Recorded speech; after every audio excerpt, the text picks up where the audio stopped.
Okay, so this talk is about database, but this database is an in-memory database which provides Java collections, and it offers some extra features and so on. So I'm Jan Kotek.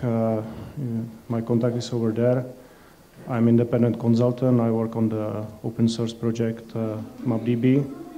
I took over this project about 5 years ago. It's quite older. And for the last 3 years, I work full-time doing some sort of consulting and bits and pieces here and there. So I make a living out of this thing. And so MapDB is embedded database engine in the sense if you take SQL and split SQL database and remove everything related to parsing and just leave the files and data and leave the indexes and files and so on, you will get the database engine. You can imagine it in MySQL. You have a pluggable engines like MySQL and so on. And this MapDB basically does. It's a file storage which provides some indexes and some sugar on the top. And it's Apache 2 licensed. It's provide maps and other collections, but mostly just maps and sets.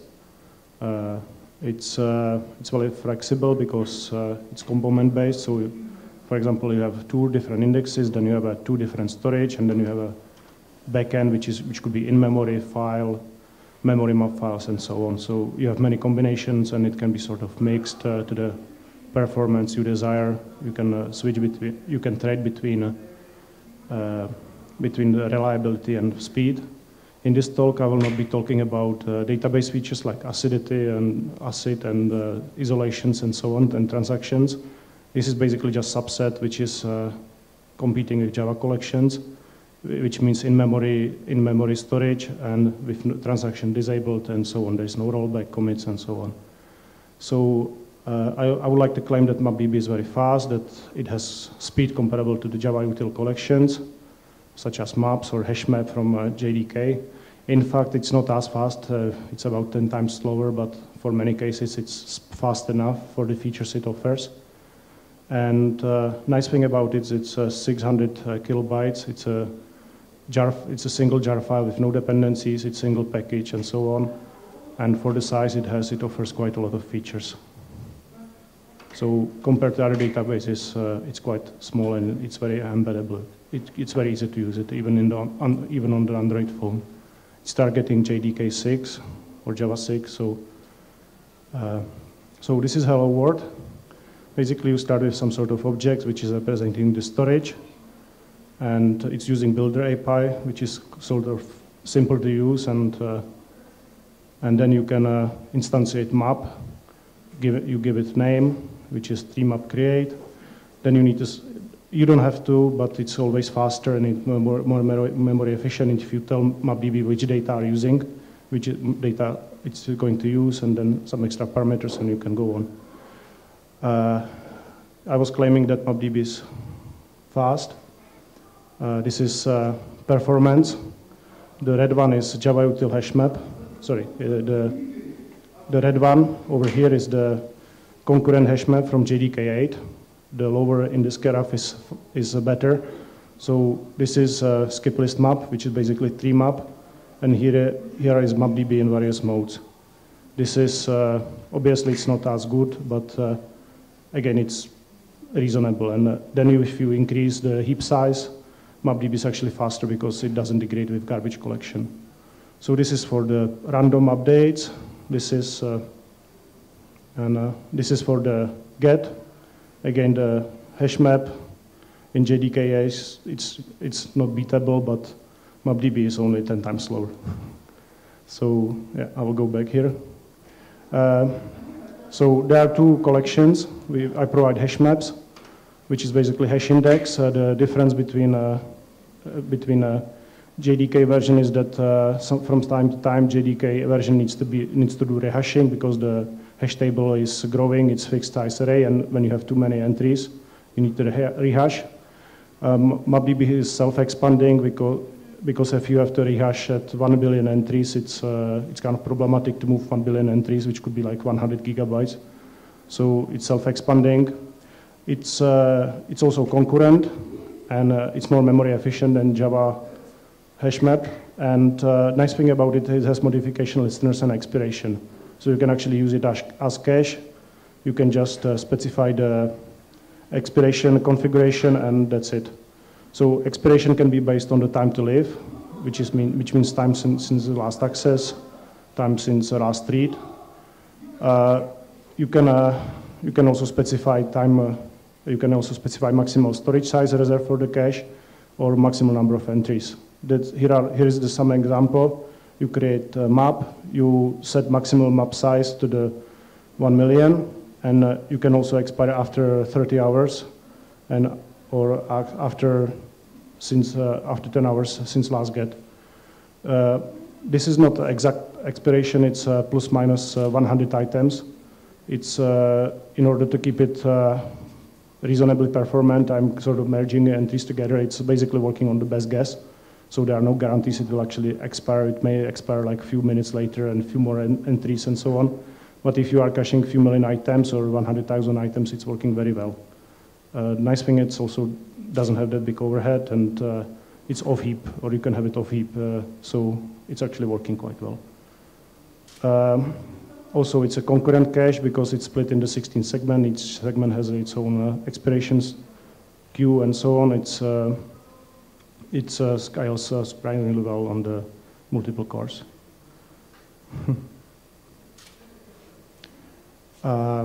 Another collection in there is the tree map, which is B3. It implements full concurrent navigable map, which is one of the interfaces on JDK.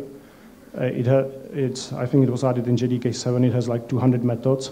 So it's quite tricky to implement all those aspects, but I'm passing tests from JDK. I actually took unit tests and ran some compatibility benchmarks.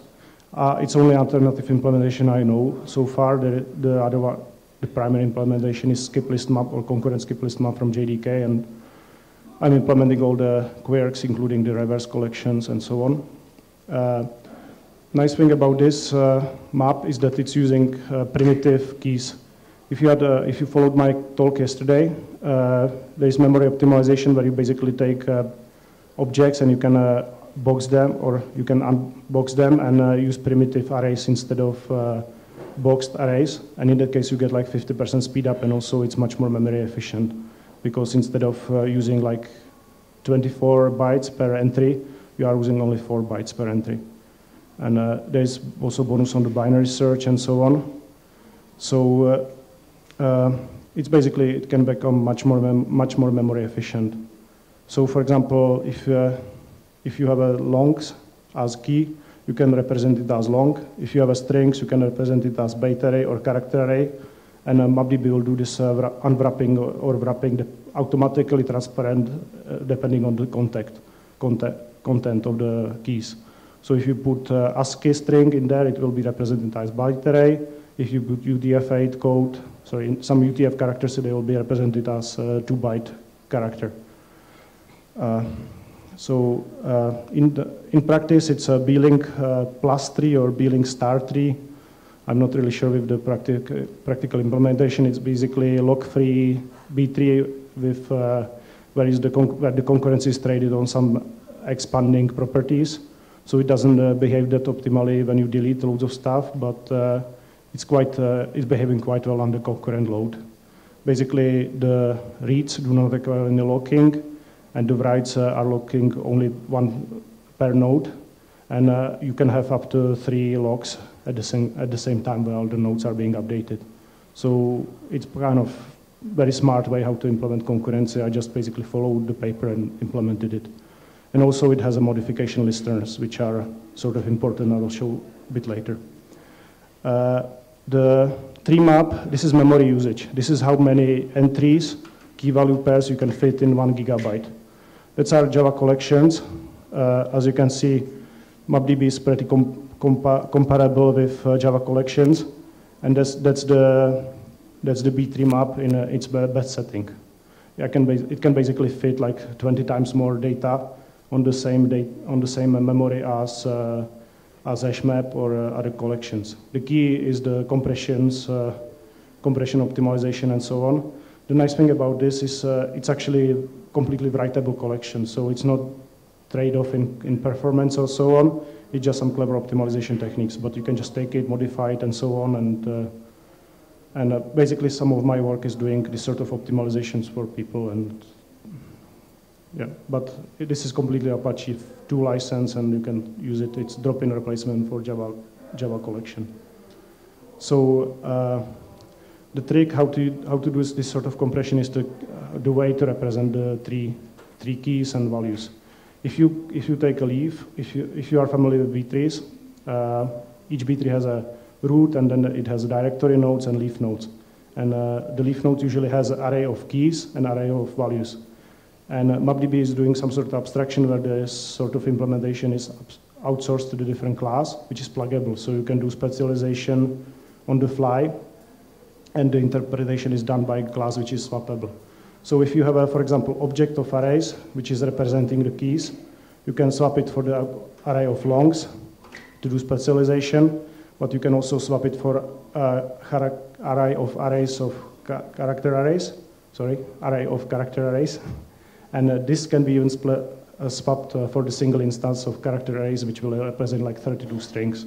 So there is loads of memory optimizations, but it's basically just loads of tricks, but it's totally, there is no tricks like there are some performance tricks, but there are no dirty tricks like in the trades-off and so on.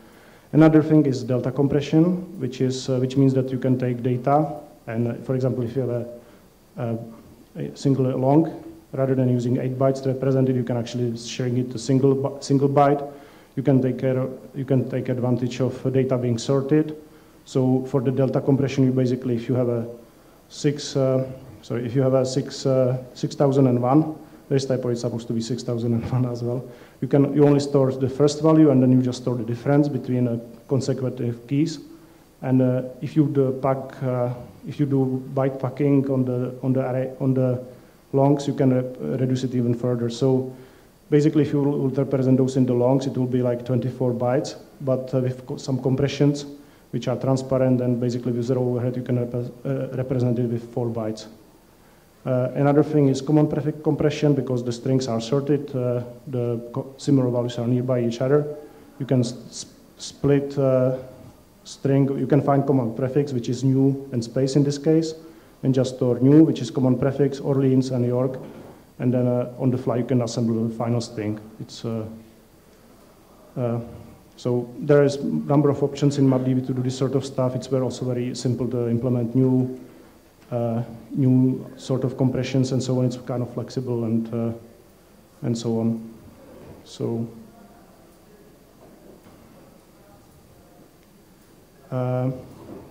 another important feature in MapDB is the data pump. Basically, if you have a B-tree, it takes very, very slow to import data, because you have to, in order to put data inside the B-tree, you have to start from top, then traverse it and modify it, and then propagate the changes back on the top. And in MapDB, you can basically do streaming.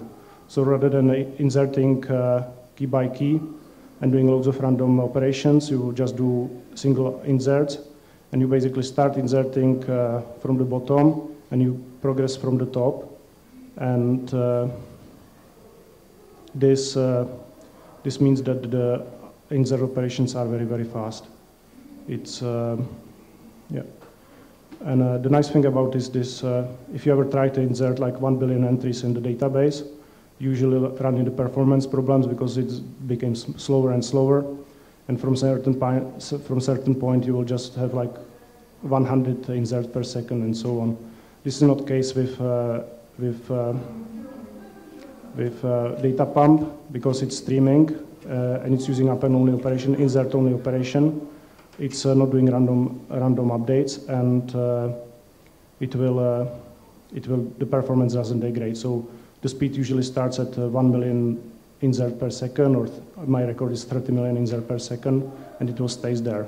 So if you are importing huge the collection from, for example, from the file, you can create like multiple gigabyte or multiple terabyte store on the primitive spinning hard drive overnight. because at this rate you will basically create like 100 terabytes in few hours. It's actually able to saturate hard drive speed and memory, and able to saturate sometimes even the memory channel. So it's always operating. It's often operating at the maximum speed.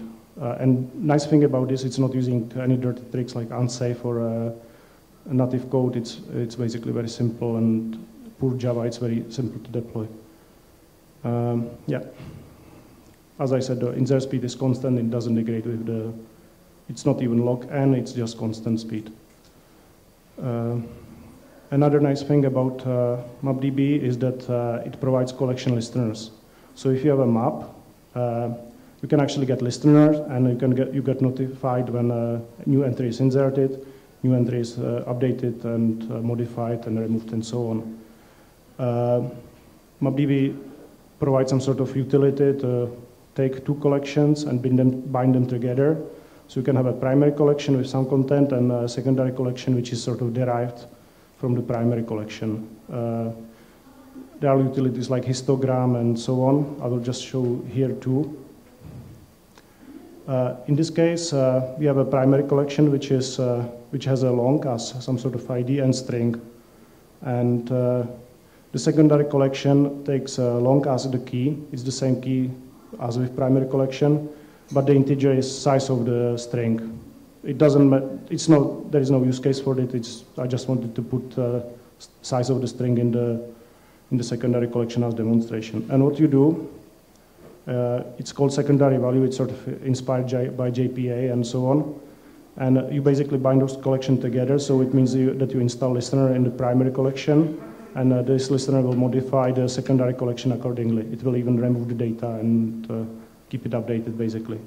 And in here, you do the transformation from the value, and you just return the length of the string. And when you put data on the primary collection, it will get synchronized in the secondary collection. So the nice thing about it is it's also thread safe because it's using internal locking and so on. And you can nicely parallelize it or make it parallel and so on. It doesn't work with, I think it works with streams yet, but I don't have official support for that yet.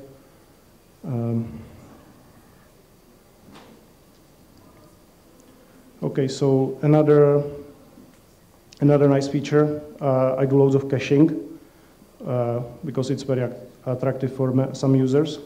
You can have a off-heap cache and so on. And basically in this case, you can have a huge primary map which is on disk, and you store the data in there. And you can have a secondary map which is in memory, and you store some modification in there, and eventually those modifications will expire, and they will be moved to the disk after they expire from the secondary map. And in this case, you create a disk map. Oh, sorry. And you create in memory map with some configuration options. So first you create the hash map, then you set the expiration time. So in this case, it's 1 second, which is very short. Which should be probably 1 hour or so. And in here, this is the trick. You basically you register expire overflow. So that means the data.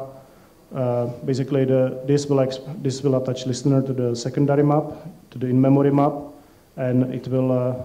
When the data are expired, when they get deleted from the secondary map, they will be inserted in the on-disk map. And this way, you can basically either find your data in the primary map or in the secondary map. There are extra parameters, but that's how it works. And another nice thing, you can enable executor. So those data actually get moved on the disk on the background thread. So your main application thread is not blocked by this sort of maintenance.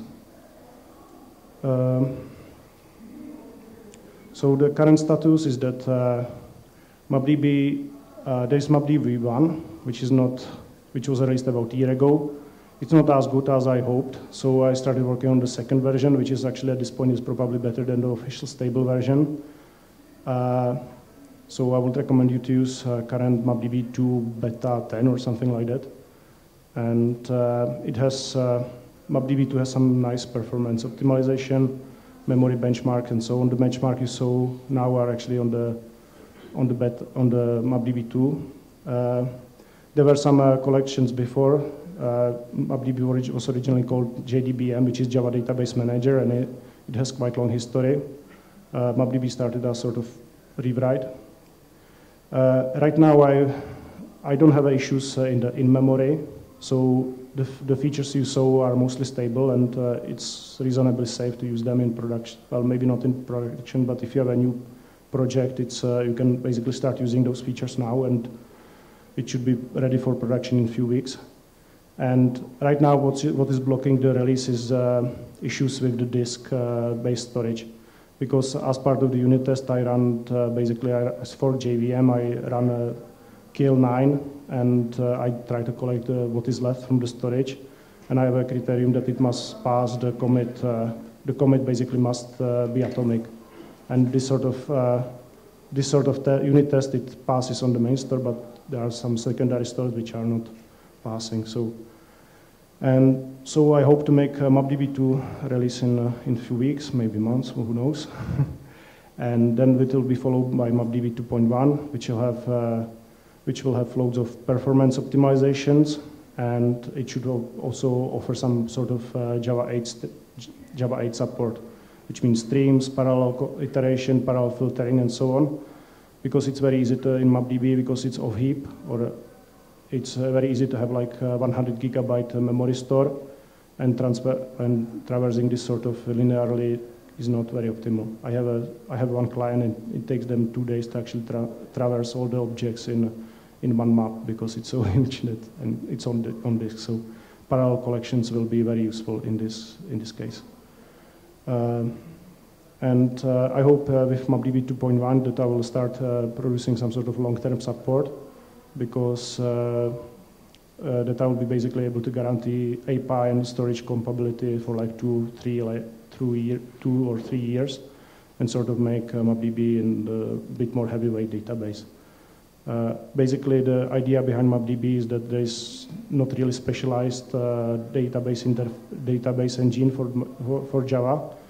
If you want to implement a heap solution or some sort of memory solution or disk solution, you basically have to work directly with the files and the memory map files and byte buffers and so on.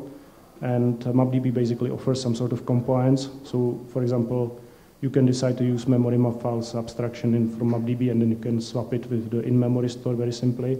Or you can decide to use write-ahead log, which is actually also a separate component in MapDB. Or if you don't want to use our storage at all, you can just decide to use our B-tree implementation or hash map implementation and so on. We also have a serialization which is pluggable and so on. So it's, yeah. So in conclusion, I hope MapDB offers better memory usage that is more memory efficient than other collections. I also hope it has a reasonable performance to justify its extra features. For example, you can have a collections with transactions and so on, and you will be like 10 times slower than Java util collections, but again, it's trade-off, I don't know. It also has extra features such as expiration, so it's very simple to implement some sort of cache interface. I hope to implement JCache and relevant interfaces sometime soon. And I hope you will, in general, find it useful. It's basically, there are links for the mapdb.org website, and also I have a GitHub page where you can send pull requests. I think right now it has like 300,000 stars on the GitHub and about 300 forks, and yeah, so it's kind of popular project, or not so popular as others, but it's not small either. So, any questions? Yeah? You said that garbage collector is not a problem for MapDB. Does MapDB use unsafe and it's not unsafe? Yeah, so the question was if the garbage collection is a problem for MapDB, or and if MapDB is using unsafe. So I will split it into questions. Basically, MapDB has 2 modes. In one mode, it's using serialization, and it's storing data off heap. It converts data on the binary form, and every time you request them, they will be deserialized and returned in the in the object format or some sort of instance format, so string will be string and so on, not some sort of bunch of bytes. And in other mode, it's not doing serialization. So everything runs on heap, and in this mode, it's affected by garbage collection. But if your store is small enough, like few gigabytes, it's actually faster than doing binary serialization. And the overhead of the serialization is like 15%. And the second part, there is support for unsafe.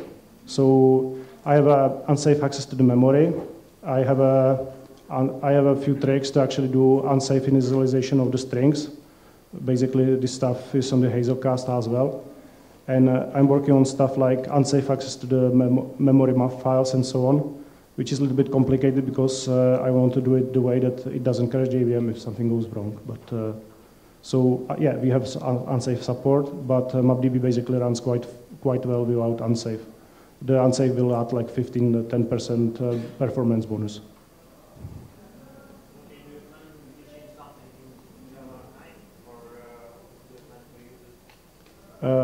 Yes, I'm planning to implement Java 9 support when it will come out. Basically, right now, there are multiple backends. I think there are like 15 backends. Some of them are using byte array, some of them are using byte buffers, random access file channel, and so on. And I will have probably one backend for the Java 6 unsafe, and there will be another backend for Java 9 unsafe.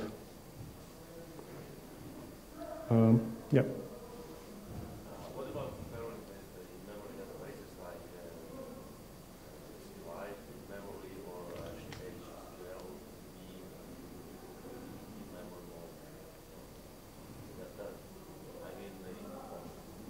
Yes, so I don't really want to make any claims, but the question was how MapDB compares to the other in-memory databases.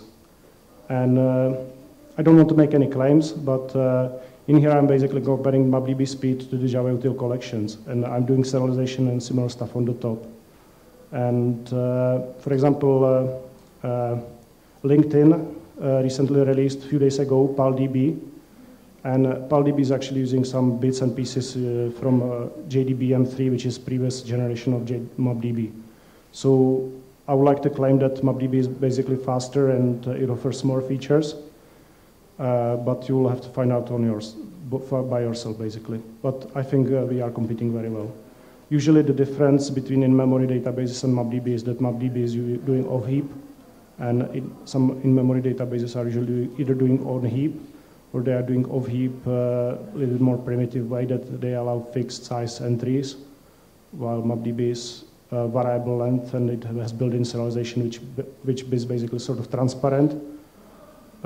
Anyway, I think you will have to find it by yourself, because I really don't want to go into details and compare myself against somebody else. And the second, it's quite a broad question, because there are many types of in-memory database, and if you go, for example, in the document database or a JSON database and so on, I will not cope in there. But basically, index-wise, it's quite good, I would say.